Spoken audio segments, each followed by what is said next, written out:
সুন্দরবন সুরক্ষা, মানুষের জীবন জীবিকা। আমি আসলে অনেক কিছু নোট করছিলাম, কিন্তু হয় কি আসলে সব তো বলার সুযোগ নাই।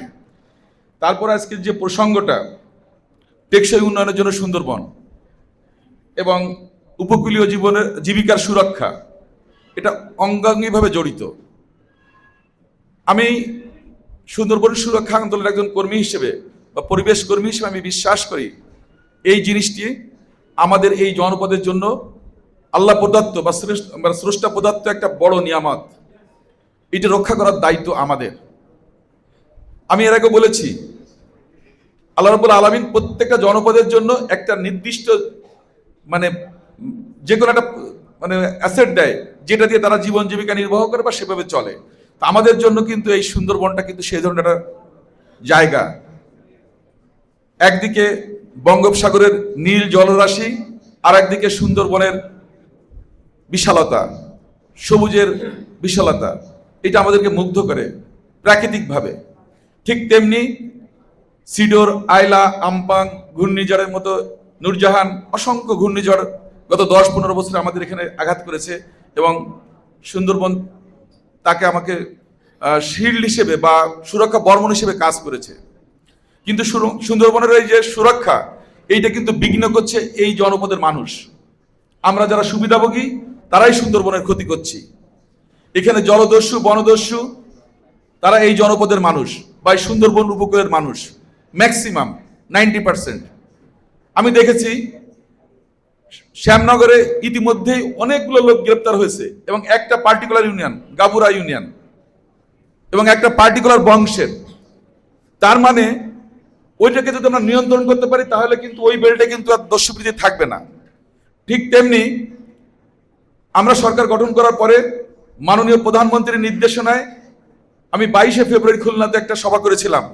সেখানে বলেছিলাম, যেহেতু নির্বাচনের সময় আমরা নজর দিতে পারিনি, যার জন্য দস্যুবৃত্তি এখানে বৃদ্ধি পেয়েছে, তখন ওনার নির্দেশনা মোতাবেক আমরা রিস্টোর পিস ইন সুন্দরবন, অর্থাৎ সুন্দরবনের শান্তি ফিরিয়ে আনার জন্য আমরা অভিযান পরিচালনা করি, যৌথ অভিযান।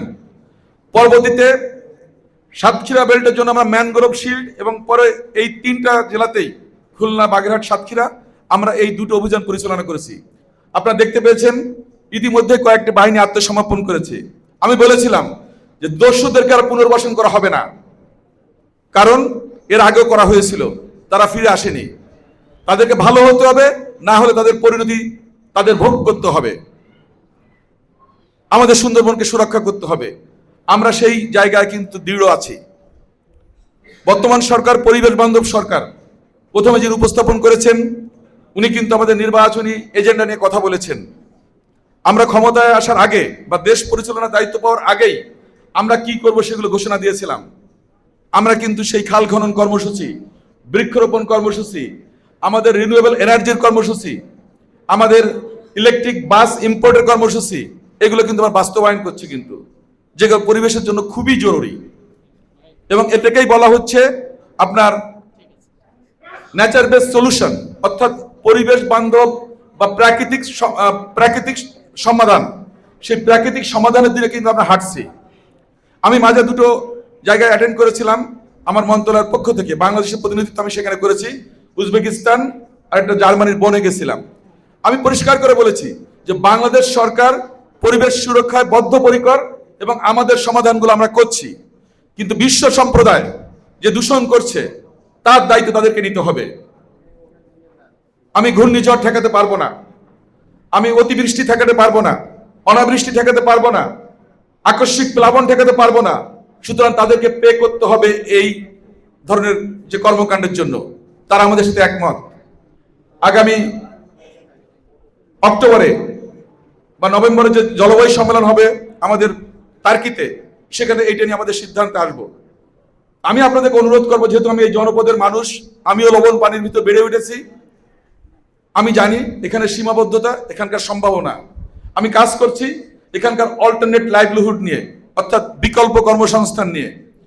আমি চেষ্টা করব এখানকার ক্রীড়া ক্ষেত্রে, এখানকার যে আমাদের যে ভাষা জ্ঞান, এইগুলো দিয়ে আমাদের সন্তানদেরকে তাদের স্ব ক্ষেত্রে প্রতিষ্ঠা করার জন্য, ভাষা জ্ঞান দিয়ে বিদেশে রপ্তানি করার জন্য তাদেরকে জনশক্তি, দক্ষ জনশক্তি। গতকাল আমরা সুন্দরবন ডিগ্রি কলেজে ওখানে প্রায় 200 ছেলে মেয়েদেরকে নিয়ে আমরা একটা প্রোগ্রাম করেছি।